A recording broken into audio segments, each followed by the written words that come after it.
Hi, today we're going to talk about The Colour of Lies by Lezanne Clannachan. Now, there is another book with the same title and a similar premise by a completely different author. If you're looking for a review of The Colour of Lies by C.J. Lyons, then go away! If you're still here and are looking for a really exciting thriller to read, you're still going to be disappointed. The Colour of Lies introduces us to Anna, our friendly local synesthesia sufferer, a condition that means that she can see people's emotions represented in colour, in little puffs of smoke above their head. So, as the back of the book tells us, curiosity is bright blue, envy is treacherous yellow, suspicion is blood red, and orange is the colour of lies. In fact, throughout the book there's a whole rainbow of colours. Just about every emotion turns up at some point, and you learn what the billow of smoke above the person's head looks like. Gives Anna an insight into whether they're being truthful and what their motivations are. Essentially, her intuition just makes her a body language expert that can soak up everybody's emotions like Nelly the emotionally intelligent elephant. As luck would have it, Anna finds herself nannying for a family smack bang in the middle of a missing persons case. Hold on, you have a protagonist who can tell when people are lying, and you have a missing persons case where someone must be lying. Wow, this is going to turbocharge the case, right? Wrong. Actually, nothing happens. Nothing happens for the whole book. I couldn't have been more disappointed. What a waste of a tremendous concept. Can you imagine knowing that people are lying, piecing together the case, not having any evidence, not being able to prove what you know to be true, and using all of this information to put together the different lies? No, none of it happens. Not a bit of it.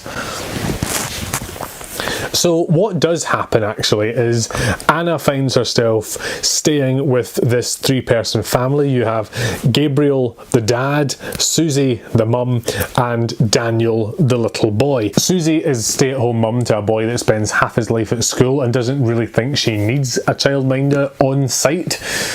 It's kind of fair. But Gabriel thinks she's heading for a full-on meltdown and wants to make sure that she has some support. Just not him, apparently. Thus, Anna is thrust into a household where the half who doesn't want her there is the half that she has to spend most time with. Awkward. To be honest, the relationship between Anna and Susie is the best part of the book for me, because it's the only time anything really happens. There actually is some tension. Having said that, it does get quite cyclical, where they make a little bit of progress and then she's evil again for 3 or 4 chapters, and then another bit of progress and then she's evil again. Oh yes, the missing person. I almost forgot about her, as did Lezanne Clannachan.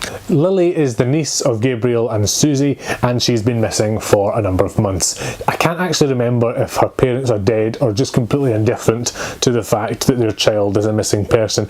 In any case, they're not much help. There's no police, there's no detective, there is a family liaison officer who doesn't do a great deal of liaising. Everyone has just sort of gone, the poor little teenage girl just disappeared altogether. Oh. Except her heroine, Anna, who does nothing about it. Anna, who can tell the colour of lies, and when she asks questions, she knows if you're telling the truth, if you're scared, if you're anxious, if you're nervous, if you're distraught. She can tell everything that's going on in your head just by asking you a question. There's only one tiny little problem. She doesn't ask any flipping questions! She doesn't do anything! She does nothing! She does nothing! Alicia Dixon should re-record the song The Boot Does Nothing. It is a complete waste of a plot.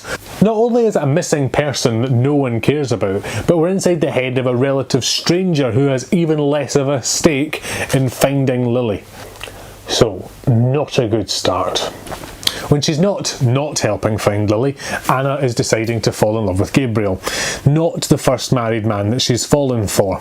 Traditionally, if you're going to ship the husband with anyone, it's usually his wife. Maybe it's misogynistic, but when your protagonist spends most of her time chasing multiple married men, it's difficult not to just think of her as a bit of a home-wrecking nymphomaniac.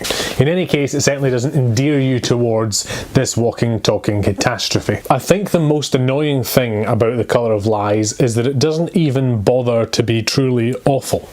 And when I say that, I mean the first chapter, nothing really happens, but you can tell it's setting the scene, and the second chapter, it's maybe still setting the scene, and the third chapter, okay, maybe it feels like it's still setting the scene. The 30th chapter, still setting the scene. And you get to the end of the book and you're still waiting for it to get into its flow. It's such a promising concept that you just take it for granted that it's going to be used at some point, but neither the synthesia nor the missing person really gets into the swing of it.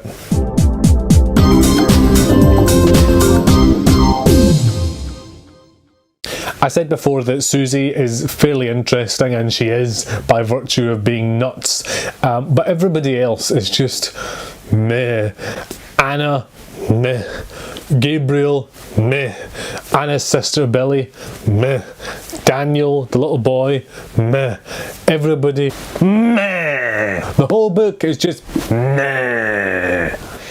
Susie is my favourite character because at least when she's on the page there's some drama, albeit she's throwing a wobbler about a butter dish. I don't ever really get on the Anna train because she's just very narcissistic. Even her interest in finding Lily is nothing to do with empathy for the missing girl or of a sense of friendship or loyalty to her employer family. It's mostly nosiness and not liking the fact that it's unresolved. It's for her own satisfaction and gratification more than for anybody else. Her big sister Billy seems to have become an alcoholic overnight. Her big sister's husband seems to be going through a midlife crisis. I guess all this is to add depth, and it just so happens to tie into the Lily storyline in places, but there's just no breakthrough moment where you care actually what happens to them. The Colour of Lies. Missing person story, missing plot. I'm just so disappointed by a great concept executed so badly. I don't care what Anna says, The Colour of Lies is definitely beige.